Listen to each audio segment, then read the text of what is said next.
மதுரை தெற்கு மாவட்ட மாணவரணி தலைவர் சகோதரர் UPM அவர்களுடைய மறைவு எங்களுடைய தமிழக வெற்றி கழகத்துக்கு ஒரு பெரிய இழப்பு. அவருடைய குடும்பத்தாருக்கு தமிழக வெற்றி கழகம் சார்பாக ஆழ்ந்த இரங்கலை நாங்கள் தெரிவித்துக் கொள்கிறோம்.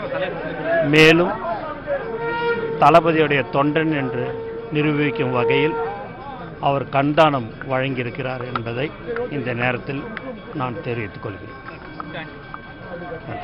என் மகன் UPM ஆனந்த் மதுரை தெற்கு மாவட்ட மாணவரணி தலைவராக இருக்கிறார். அதிலிருந்து பணியாற்றி வந்தார். அப்போது அவர் பல நிகழ்ச்சிகளில் இரத்த தானம் கண் தானம் செய்வதற்கு முயற்சி எடுத்து எல்லாவர்களிலும் அவர் ஒரு முன்மாதிரியாக இருந்தார்.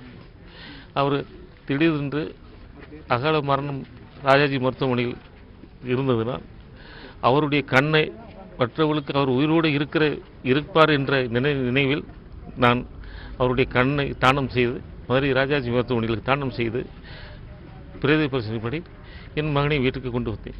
மண்ணை விட்டு மறைந்தாலும் அவருடைய கண்ணு எங்களுடைய இருக்கும். நாங்கள் பார்ப்பதற்கு எங்களுக்கு மகிழ்ச்சியாக இருக்கும். அவர் நினைவாக நாங்கள் இருந்து வாழ்ந்து கொண்டு வருவோம். ஆனந்த் என் தம்பி, அவன் இப்படி போவான்னு நினைச்சு கூட பார்க்கல. அவன் கண் தானம் பண்ணதுனால அவன் இன்னும் உயிரோட இருந்துகிட்டு இருக்கான்ற நம்பிக்கையில வாழ்றான். செய்திகளை உடனுக்குடன் தெரிந்து கொள்ள உடனே சப்ஸ்கிரைப் பண்ணுங்க.